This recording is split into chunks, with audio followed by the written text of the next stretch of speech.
Hello, everybody, and a good day to you all. Today I'm talking about Doom Patrol, Season number 1, Episode number 9, Jane Patrol. This episode directed by, I'm going to say this wrong, Harry Jurgen. And in this episode here, we are exploring inside the mind of Crazy Jane. Because last episode, she tried to marry some guy, things were crazy, words were said, Cliff said some stuff to her, and she retreated inside of her mind, going deep and down into the underground. And in the underground, we get to see her personalities manifested as their like true selves, how they actually look. Not how Jane portrays them. They become her, but you don't see their true face. Now we're seeing their true face, how they really look inside of her mind. And so you have the rest of the crew. You have Cliff, who's freaking out. He's feeling guilty about what happened, because he kind of sees Jane also like a daughter. And he messed up things with his family, and so now he feels like he messed up this. Now he messed her up too, and so he's freaking out about that. You have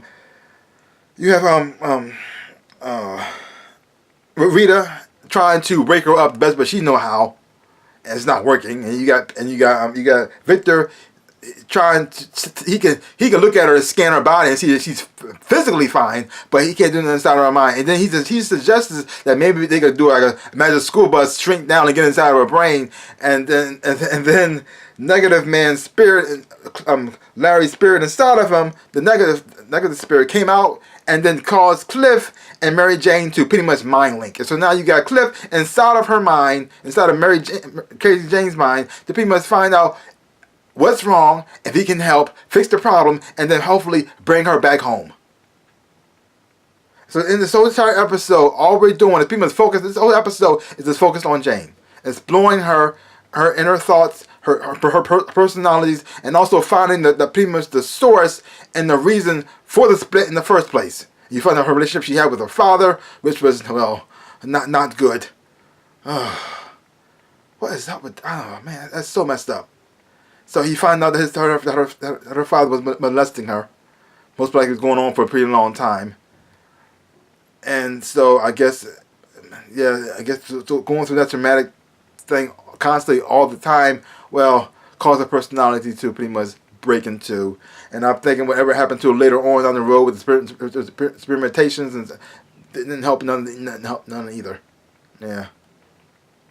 And you also find out that one of her personalities is gone now, because there's a well that's when you go deeper inside of her mind, exploring the tunnels and search for this inside her brain. There's a well there, and one of her personalities was the primary one at one time. Wanted to know why, what's the point, what's the reason, what are we doing here, stuff kind of questions. And so she went to the well because the three sisters told her to. Also another part of Jane's brain, and she's gone now. So now Jane has to come forward. She has to come out, because if she doesn't, it could cause chaos inside of her mind, which I don't know what that might do. May cause doomsday for all I know, because each personality has different power. So if they all just go kablooey, it could be like a nuclear bomb going off. Who knows? But either way, they're trying to make Jane go back, but Jane doesn't want to go back because she feels as though the world is hard, the world is tough. She's been through some stuff, and it's not, and the person who she could count on help her through this is gone. And so now she's spiraling out of control, and she doesn't know what to do. So the only way she feels like she can live her life, or I guess the best way she knows how, is to retreat further inside of her brain, which is not good for nobody. This was a great episode. I really did enjoy it a whole lot. It was very emotional driven.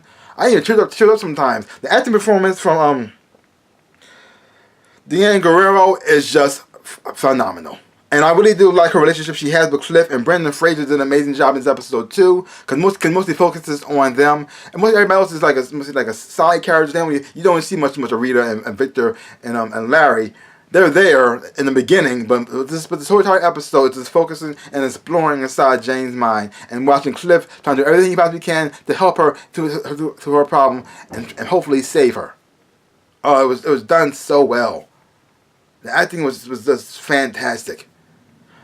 The characters who portraying Jane's personality did a great job too. You don't get to explore a lot of them. The most personality you actually see the most is Penny Farthing, who's played by Anna Laura, and she did a great job too. I mean, I really, like I said, I have been enjoying this whole entire season so far. But this episode right here was my favorite. It's my favorite so far. So far, this is my favorite.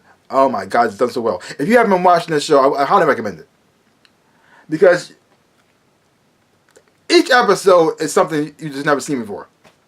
I mean, it's like, I mean, there has been shows that's exploring split personalities and stuff like that. I mean, I've seen Split, but the way it's done here, it's like it's so weird and so different.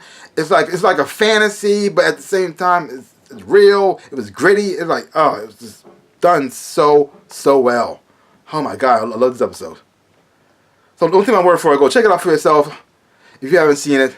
Leave your comments down below. Let me know what you thought of this episode of Doom Patrol.